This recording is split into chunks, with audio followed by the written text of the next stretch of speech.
नमस्कार, स्वागत है आपका। मैं हूं आपके साथ सुमित गुप्ता। आप देख रहे हैं महायुद्ध। रूस यूक्रेन जंग का आज 52वां दिन है। 2 महीने होने वाले हैं, लेकिन अभी तक किसी भी देश की तरफ से युद्ध विराम के संकेत नहीं मिले हैं। अब रूस के राष्ट्रपति व्लादिमीर पुतिन और भी ज्यादा आक्रामक नजर आ रहे हैं। यूक्रेन की सैन्य मदद कर रहे अमेरिका को भी रूस ने चेतावनी दी है। उधर यूक्रेन के राष्ट्रपति वोलोदिमीर जेलेंस्की ने माना है कि जंग में उनके 3000 से ज्यादा सैनिकों की मौत हो गई, 10,000 घायल हो गए। वहीं मारियोपोल में भी हजारों नागरिकों के मारे जाने की खबर है। इधर अपने ऊपर लगाए गए प्रतिबंधों से नाराज रूस ने ब्रिटेन के प्रधानमंत्री बोरिस जॉनसन और शीर्ष अधिकारियों के अपने देश में प्रवेश पर प्रतिबंध लगा दिया है। वहीं ब्रिटेन के रक्षा मंत्रालय की ओर से कहा गया है कि रूसी सैनिकों ने यूक्रेन के इंफ्रास्ट्रक्चर को काफी नुकसान पहुंचाया है। कई इलाकों में सड़कों को नुकसान हुआ है तो कई पुल भी तोड़ दिए गए हैं। वहीं रूसी सैनिक कई वाहन भी यूक्रेन में छोड़कर चले गए हैं। फिलहाल युद्ध कम होने के आसार नहीं दिखाई दे रहे हैं।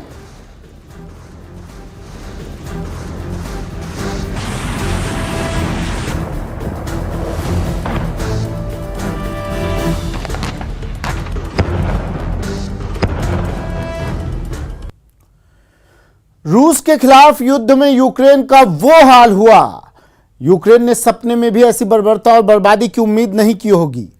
एक हंसता मुस्कुराता शहर आज की तारीख में तबाही के मंजर में तब्दील है। चारों तरफ तबाही और बर्बादी का आलम है। चीख है, चित्कार है और बस बर्बादी की कहानी है।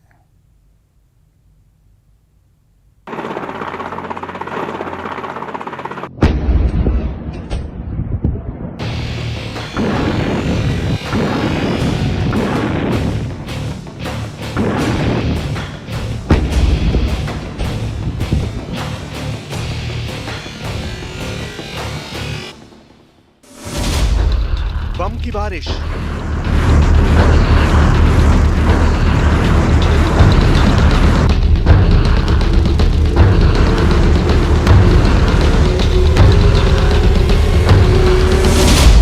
मिसाइलों की मार,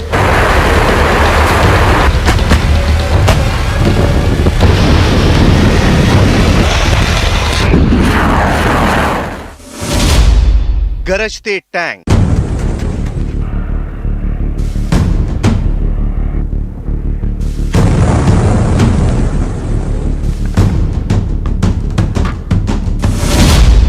एयर स्ट्राइक,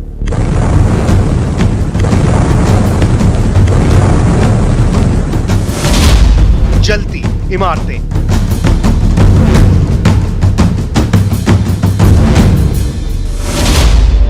राख हुए शहर,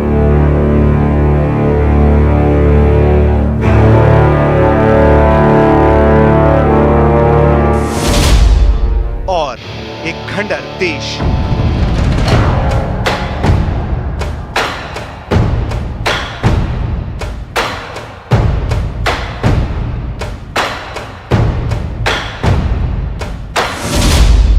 रूस के खिलाफ युद्ध में यूक्रेन का वो हाल हुआ।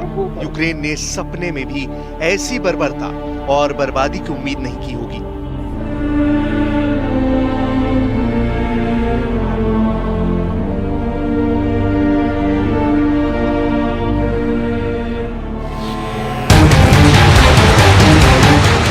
कीव हो, खार्किव हो या खैरसान हो, यूक्रेन के हर शहर पर 24 घंटे से लगातार एयर स्ट्राइक और बमबारी हो रही है।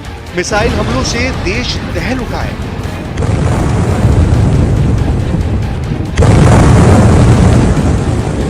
अब तो यूक्रेन को इन तस्वीरों की जैसे आदत सी हो गई है। बीते 50 दिन में आपने जो कुछ भी देखा वो तो सिर्फ झांकी है। अभी यूक्रेन की जंग में बहुत कुछ बाकी है।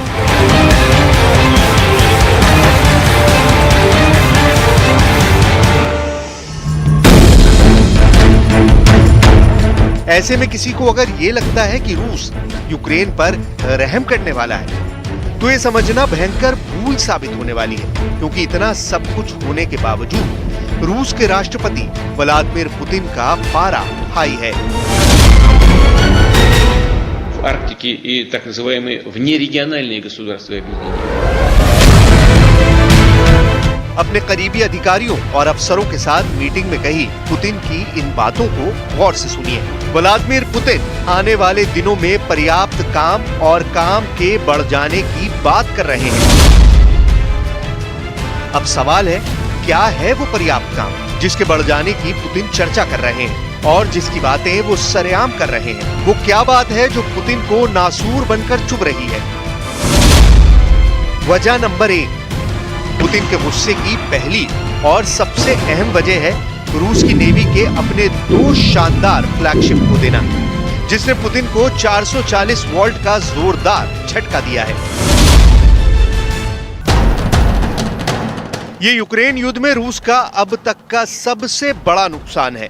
यूक्रेन युद्ध में ज़ेलेंस्की के इस अचूक निशाने ने पुतिन के दिल पर वार किया है, जिसके बाद तो पुतिन की रेड आर्मी ने पूरे यूक्रेन को धुआं-धुआं कर दिया। यूक्रेन में हर जगह बम गिराए, मिसाइलों से हमले किए, क्या बड़ा क्या छोटा, हर जगह बराबर हमले किए। रूसी फौज की लगातार बमबारी से लोगों के आशियाने एक पल में खाक हो रहे हैं और शहर की खूबसूरत और ऐतिहासिक इमारतें चुटकियों में मलबे में तब्दील होती जा रही हैं। लेकिन आसमान से बरसता रूसी फौज का बारूद रुकने का नाम नहीं ले रहा है।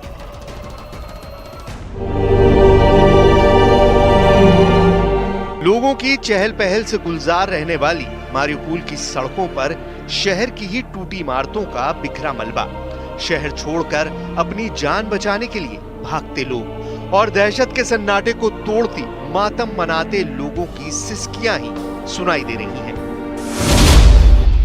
रूस की सेना ने कीव के बाहरी इलाकों में एक सेना का सामान बनाने वाली कंपनी को ध्वस्त करने का दावा किया है। रूस की तबाही से राजधानी कीव में इंटरनेट सर्विसेज बंद हो गई हैं, तो खार्किव शहर में हर तरफ आग ही आग नजर आ रही है। खार्किव शहर के फायर ब्रिगेड टीम को 24 घंटे में लगभग 30 बार आग बुझाने की कॉल आई है। इसके साथ ही रूस ने दावा किया है कि उसकी सेना ने यूक्रेन में 30 पोलैंड समर्थित आतंकियों को भी मार गिराया है। За ночь добровольно сложили оружие и сдались еще 134 украинских военнослужащих, в том числе 14 офицеров. Всего за сутки добровольно сдались в плен 1160 украинских военнослужащих 36-й бригады морской пехоты.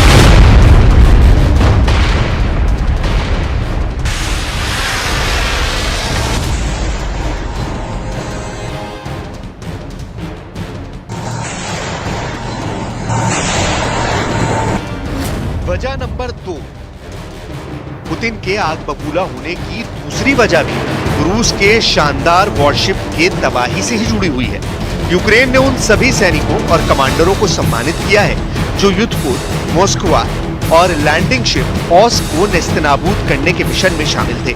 ज़ेलेंस्की का कहना है कि इन सैनिकों की बहादुरी के किस्से से यूक्रेन के नागरिकों और सैनिकों का मनोबल 100% बढ़ेगा।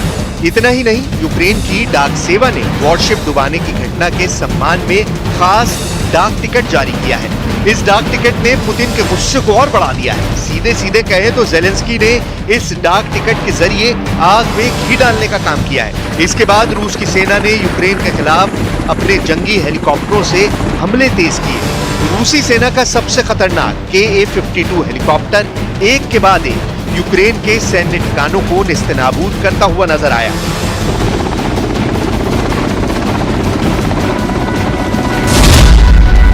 रूस ने इन हवाई हमलों में यूक्रेन की सेना के कई अहम ठिकानों को तबाह करने का दावा किया।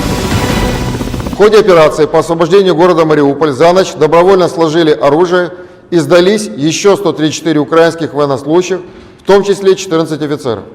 Всего за сутки добровольно сдались в плен 1160 украинских военнослужащих 36-й бригады морской пехоты. Среди них 176 офицеров.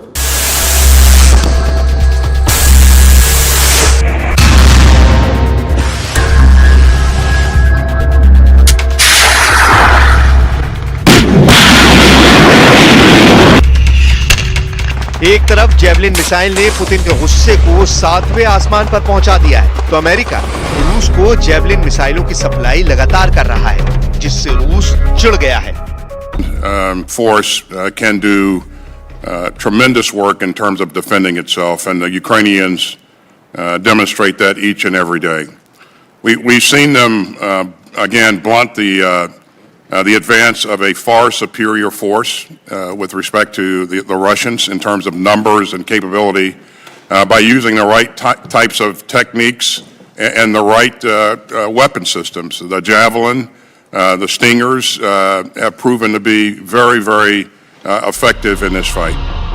यही वजह है कि पुतिन के गुस्से की अब कोई सीमा नहीं रही है। इस गुस्से के पहले शिकार बने हैं रक्षा मंत्री सेर्गेई शोइगु। दावा किया गया है कि यूक्रेन जंग में अब तक सफलता न मिलने की वजह से पुतिन उनसे काफी नाराज थे और उन्हें चेतावनी भी दी थी, जिसके बाद ही रूस के रक्षा मंत्री सेर्गेई शोइगु को दिल का दौरा पड़ा। दिल के दौरे वाली खबर को इसलिए भी बल मिलता है क्योंकि पुतिन के रक्षा मंत्री पिछले कई हफ्तों से लोगों के सामने नहीं आए। जंग की शुरुआत में ही वो नजर आए थे। खबर है कि यूक्रेन के खिलाफ युद्ध के 50 दिन बीत जाने पर पुतिन बेहद गुस्से में है। आलम यह है कि यूक्रेन को डराने के लिए अब रूस यूक्रेन के खिलाफ परमाणु हथियार इस्तेमाल करने की धमकी देने पर उतर आया है। ये बात खुद साबित कर रही है कि यूक्रेन पर जीत का परचम लहराने के लिए रूसी सेना और खासकर रूस के राष्ट्रपति व्लादिमीर पुतिन की बेकरारी और बेसब्री बढ़ती ही जा रही है, जिस वजह से रूस की सेना यूक्रेन को हर एंगल से तबाह कर रही है। खबर के मुताबिक रूसी सेना को इस बात का फरमान दिया जा चुका है कि उसे किसी भी सूरत हाल में ये जंग जीत लेनी है। Українсько-білоруського кордону в Брестській та Гомельській областях. На Сіверському та Слобожанському напрямках обстановка без змін. На Південно-Бузькому напрямку противник намагається провести фортифікаційне обладнання позицій, поповнює запаси. इन सब के बावजूद यूक्रेन सरेंडर करने को तैयार नहीं है। ऐसे में आने वाले दिनों में रूस की रेड आर्मी और ज़ेलेंस्की के जाबाजों में महायुद्ध का भड़कना तय समझिए।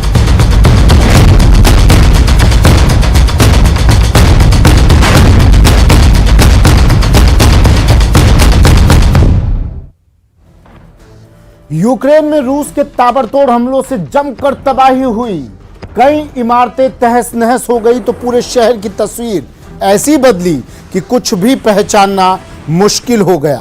रूस के सैनिकों ने हर उस जगह को अपना निशाना बनाया जो उन्हें अपने लिए खतरा लगी।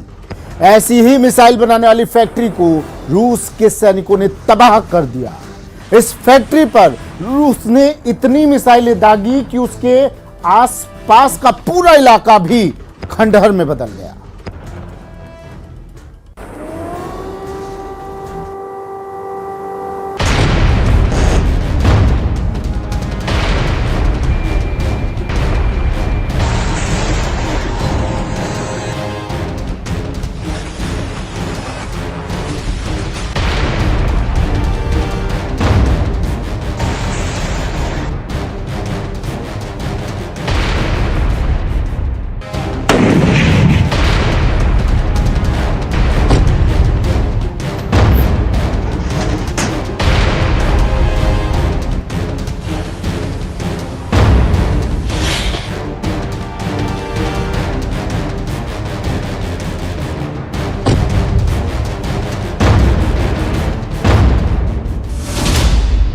यूक्रेन में रूस के हमलों से तबाही,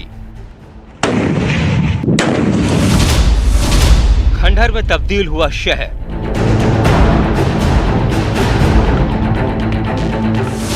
रिहायशी इलाकों पर मिसाइल अटैक,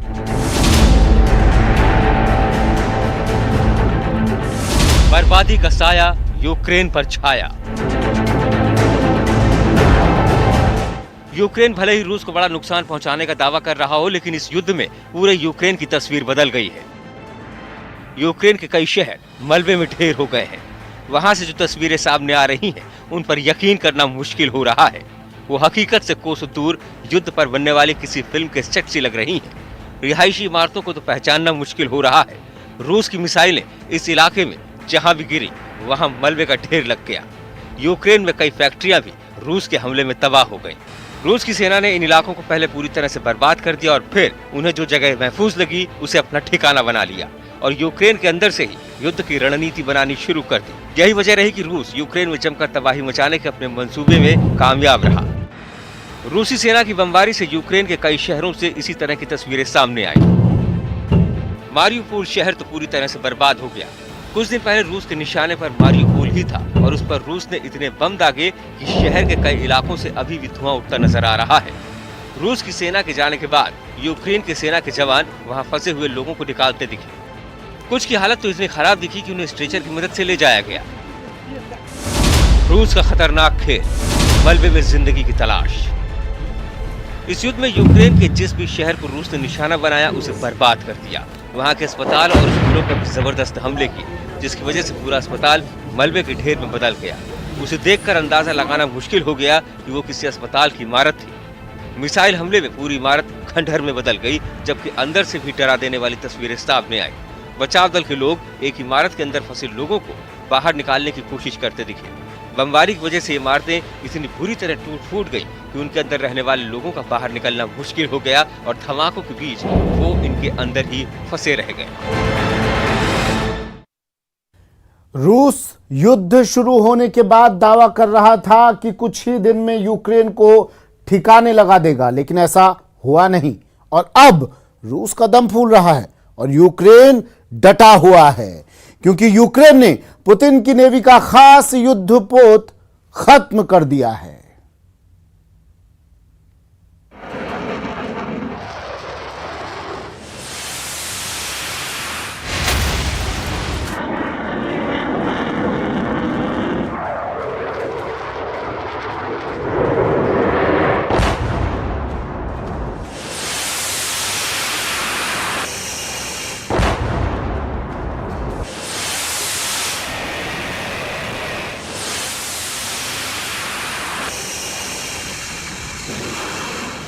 दुनिया के सबसे आधुनिक फाइटर जेट क्या एक दूसरे के खिलाफ उतरने वाले हैं?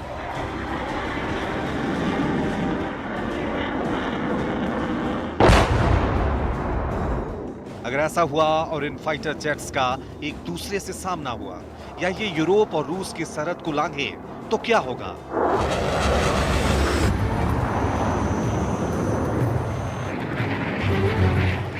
ऐसे हालात में क्या विश्व युद्ध रोका जा सकेगा? क्या यूक्रेन युद्ध के दौरान कहीं और परमाणु जंग के आसार बन रहे हैं?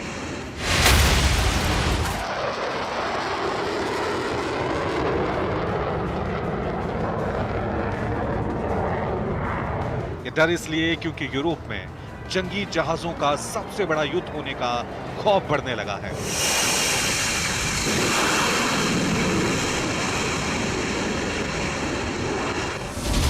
फिनलैंड और स्वीडन को रूस ने युद्ध वाला अल्टीमेटम दे दिया है, क्योंकि दोनों नेटो में जाने की ख्वाहिश जाहिर कर चुके हैं। 20 दिनों में ऐसे 4 बड़े हवाई एनकाउंटर हो चुके हैं, इसमें नेटो और रूस के फाइटर आमने सामने आ चुके हैं।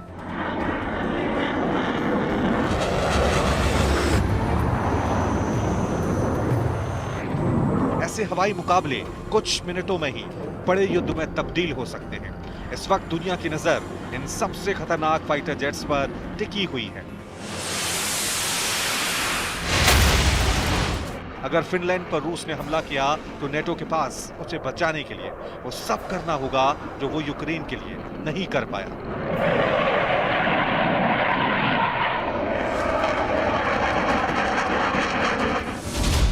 ऐसे में क्या नेटो के F-16 के मुकाबले में रूस का लड़ाकू जहाज सुखोई 27 उतरेगा?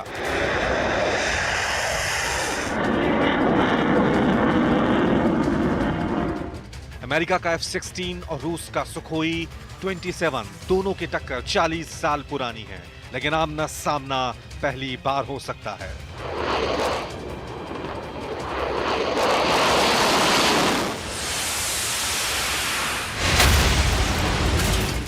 पुतिन और बाइडेन के गोदाम इन दोनों विमानों से भरे पड़े हैं। अगर यूरोप में हवाई युद्ध हुआ तो यही विमान सबसे ज्यादा नजर आएंगे, लेकिन एक और टक्कर सबसे खतरनाक होगी।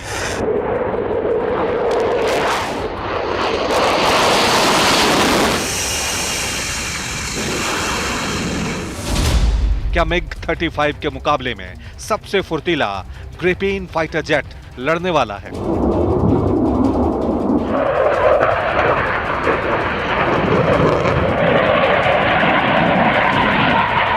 दुनिया का सबसे हैरतअंगेज और फुर्तीला जेट MiG-29 का आधुनिक रूप और नेटो का बुरा ख्वाब कहा जाने वाला ये MiG-35। इसके मुकाबले में नेटो उतारेगा स्वीडन का चीता कहा जाने वाला ग्रिपेन।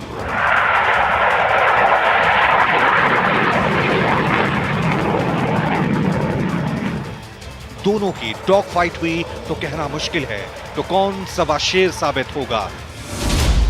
अगर नेटो ने यूरोफाइटर टाइफून को उतारा तो उसका तूफान रोकने के लिए रूस उतारेगा अपना ही बहुत खतरनाक सुखोई 30।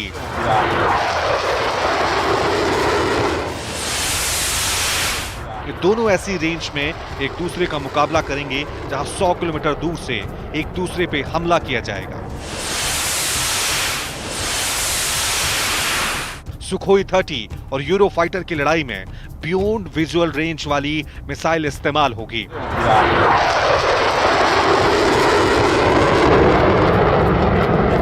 अगर युद्ध लंबा खिंचा तो मुकाबले में होंगे 2 और फाइटर।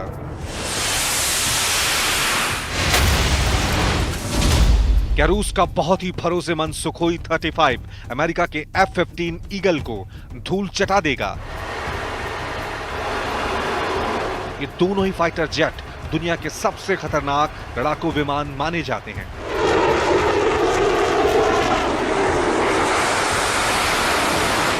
अगर ये यूरोप के आसमान में आमने सामने आए तो इन दोनों की टक्कर ऐतिहासिक होगी।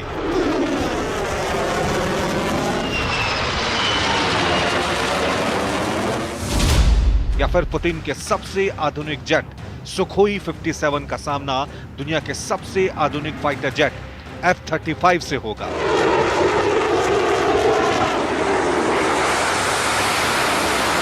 ये दोनों ही स्टेलथ फाइटर जेट हैं जो रडार की पकड़ में नहीं आते हैं। इन दोनों का मुकाबला हुआ तो रूस और अमेरिका की टेक्नोलॉजी की टक्कर भी होगी।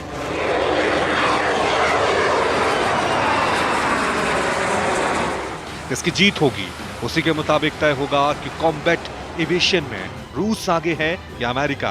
लेकिन इस जंग में दुनिया तबाह हो जाएगी। कुछ ही दिनों में मामला परमाणु हमले तक पहुंच सकता है।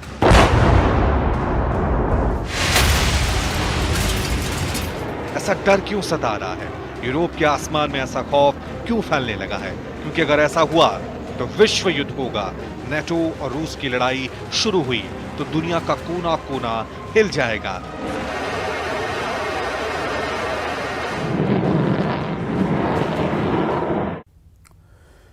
रूसी मीडिया ने विश्व युद्ध का ऐलान कर दिया है। मतलब रूस ने नाटो को यह क्लियर मैसेज दे दिया है कि वो झुकेगा नहीं। ऐसे में अगर पुतिन की सेना के सामने नाटो की सेना आती है तो आसमान में कैसा मंजर होगा, इस रिपोर्ट में देखिए।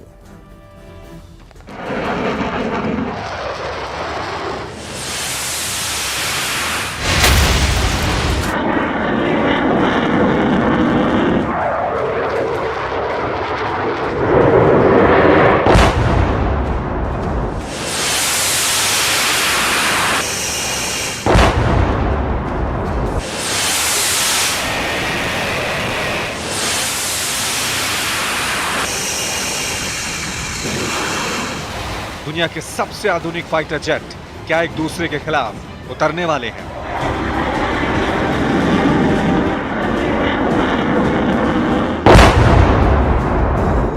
अगर ऐसा हुआ और इन फाइटर जेट्स का एक दूसरे से सामना हुआ या ये यूरोप और रूस की सरहद को लांघे तो क्या होगा?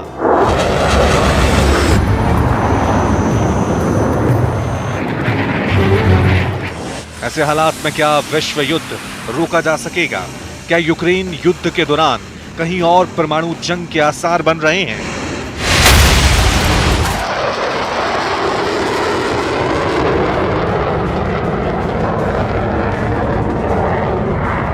ये डर इसलिए क्योंकि यूरोप में जंगी जहाजों का सबसे बड़ा युद्ध होने का खौफ बढ़ने लगा है।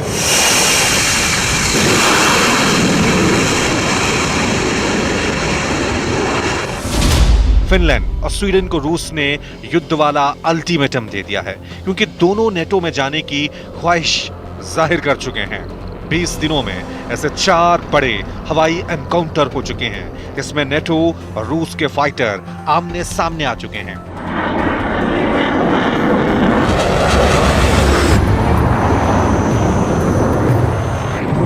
ऐसे हवाई मुकाबले कुछ मिनटों में ही बड़े युद्ध में तब्दील हो सकते हैं। इस वक्त दुनिया की नजर इन सबसे खतरनाक फाइटर जेट्स पर टिकी हुई है। अगर फिनलैंड पर रूस ने हमला किया तो नेटो के पास उसे बचाने के लिए वो सब करना होगा जो वो यूक्रेन के लिए नहीं कर पाया।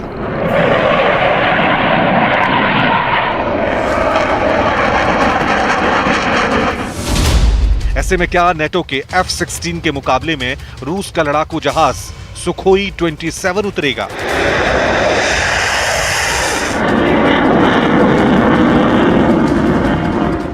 अमेरिका का F-16 और रूस का सुखोई 27 दोनों की टक्कर 40 साल पुरानी है, लेकिन आमना सामना पहली बार हो सकता है। चलिए, हमारी खास पेशकश महायुद्ध में आज के लिए इतना ही। दीजिए इजाजत, नमस्कार।